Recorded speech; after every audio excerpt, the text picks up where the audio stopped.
Magaca Alle ayaan ku bilaabaynaa Allaha naxariista guud iyo midda gaankaba naxariista. Alif Laam Miim ayaan ku dhaartay kitaabkani Qur'aanka waxba shaki ma lahan. Hanuun ayaa ugu sugan kuwa Alle ka dhoorsada, kuwa rumeeya qaybka, salaadana tukada, xoolaha aan siinayna wax ka bixiya. Waa kuwa rumeeya wixii lagugu soo dejiyey ee Qur'aanka ah iyo wixii hortaadii la soo dejiyey. Aakhirana waa kuwa si dhab ah u yaqiinsan. Kuwaasi waxa ay ku sugan yihiin hanuun xag Alle uga imaaday. Kuwaasina waa kuwa liibaanay. Kuwa gaaloobay waxaa isugu mid ah in aad u digto iyo in aadan u digin, sababtoo ah kuma ay rumaynayaan. Waayo Alle ayaa quluubtoodii iyo maqalkoodiiba ka xiray xaqa xadgudubkoodii dartiisa. Waxa uuna Alle indhahoodii xaqa uu ka saaray dabool ka jeesashada xaqa ay ka jeesadeen darteedii. Waxaana u sugnaaday kuwa aayadaha Alle beeniyey cadaab daran. Dadka waxaa ka mid ah kuwa afka ka dhahaya waxaan rumaynay Alle iyo maalinta aakhiro, balse si dhab ah ma aha kuwa rumeeyey. Waxa ay rabaan in ay khiyaaneeyaan Alle iyo kuwa rumeeyey, laakiin si dhab ah naftoodii un mooye cid kale ma ay khiyaaneynayaan, balse iskama ay wanqabaan. Waxaa khiyaanadanina ugu wacan in ay sameeyaan in qalbiga ay ka jiran yihiin. Allana khiyaanadani ay sameynayaan darteedii xanuunka qalbigoodii ayuu u kordhiyaa. Beenintoodii darteeduna waxa ay ku leeyihiin cadaab daran. Marka lagu dhaho dadkaasi dhulka ha fasahaadinina, waxa ay kugu jawaabayaan inagu waxaanu nahay dad dhulka hagaajinaya. Hooyay, iyaga ayaa ah kuwa dhulka fasahaadinaya, laakiin iskama ay wanqabaan. Markii lagu dhaho diinta u qaata oo u rumeeya sidii dadkay u rumeeyeen, waxa ay kugu jawaabayaan ma waxa aan diinta u rumaynaa ama aan u qaadanaa sida dadka dabaalada ah ay u rumeeyeen oo kale.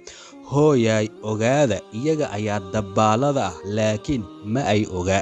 Marka ay la kulmaan mu'miniinta waxa ay ku dhahaan inaga xitaa diinta waan idinla rumaynay, balse marka ay shayaadiintoodii la keli noqdaan waxa ay dhahaan annagu adinka ayaan idinla jirnaa. Kuwaasi mu'miniinta waan ku jeesjeesaynay. Alle ayaa iyaguna ku jeesjeesi doona. Jeesjeeskoodii aawadiisiina waxuu u kordhin doonaa kibirkoodii iyo baadidoodii. Kuwaasi waa kuwa hanuunka Alle baadi ku iibsaday, kamana faa'iidin hanuunka ay baadida ku bedeshteen, mana aysan noqonin kuwo waddada saxda ah ee hanuunka helay. Dadka munaafiqiinta ah tusaalahoodii waa sida mid dab holcaya shiday. Dabkii markii uu hareeraha uu iftiimiyey, dadkuna ay bilaabeen in ay wax arkaan iftiinkii dabka ee hareeraha iftiimiyey, Alle nuurka uu ka qaaday. Mugdiga dhexdii iyaga oo waxba aanan arkaynin ayuuna Alle uga dhex tagay. Waa tusaalaha munaafiqiinta sida ay hanuunka iyo iftiinka marka ay heleen kadib ay uga tageen. Waa kuwa dhagoola ah oo xaqa maba ay maqlaan. Waa kuwa carab la oo wanaag kuma ay hadlaan. Waa kuwa indhool ah oo xaqa maba ay arkaan, xaqana uma ay soo noqdaan. Ama tusaalahoodii waxa uu la mid yahay roob samada ka imaaday oo wata mugdi, hilaac iyo onkod. Cabsi ay geerida ka baqayaan in biriqda ay ku dhacdo aawadeedii waxa ay farahoodii ku hayaan dhegtoodii. Allana waxa uu ahaaday mid koobay gaalada. Biriqduna waxa ay ku dhowdahay in araggoodii ay la tagto. Mar waliba ee biriqdu yacni hilaaca uu iftiimo waa ay socdaan. Markii biriqdu ay istaagtana ee jawiga mugdi uu noqdana way istaagaan. Haddii Alle uu doono waxa uu la tegayaa maqalkoodii iyo araggoodii. Allana waxa uu ahaaday mid wax walba awooda. Dadow caabuda rabbigiinii adinka iyo kuwii idinka horeeyeyba abuuray, si aad Alle cadaabkiisii uga dhoorsataan. Alle waa kan adinka dartiinii dhulka firaash uga dhigay, samaduna dhismo ka yeelay. Waxa uuna samada idinkaga soo dejiyaa biyo, waxa uuna biyahaasi idinka soo saaraa miro la idinku arsaaqo. Sidaasi darteeda adinka oo og Alle waxba hala wadaajinina. Haddii aad ka shakisan tihiin kitaabka aan ku soo dejinay addoonkanaga ee Nebi Maxamed, la imaada hal suurad oo la mid ah Qur'aanka. una wacda Ilaahay sokadii kaalmeeyayaashiinii haddii aad run sheegaysaan. Haddii aad la imaan weydaan maba la imaan kartaane ka dhoorsada naar shidaalkeedii uu yahay dadka iyo dhagaxa ee loo diyaariyey gaalada. Ugu bishaaray kuwa Alle rumeeyey ee camalka wanaagsan samaynaya in ay leeyihiin jannooyin hoostoodii webiyo ay socdaan.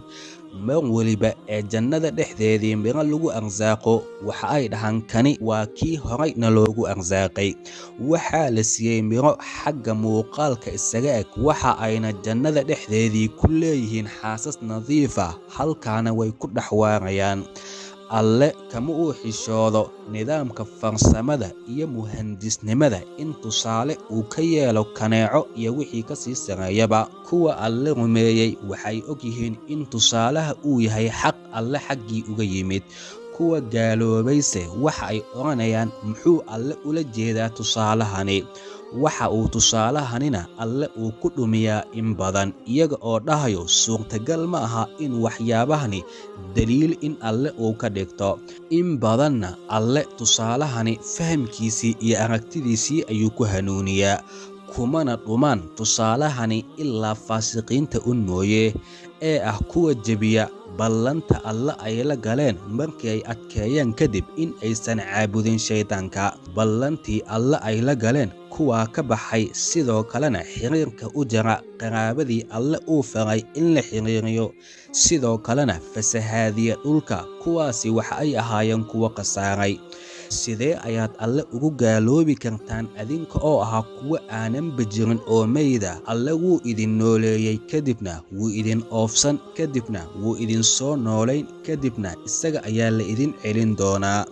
Alle waa kan adinka dartiinii u abuuray wax walba ee dhulka saaran iyo waxa ku guda jira dhammaantoodii. Kadibna Alle waxa uu qaabilay samada, waxa uuna ka dhigay 7 samo. Allana waa midka wax waliba yaqaana.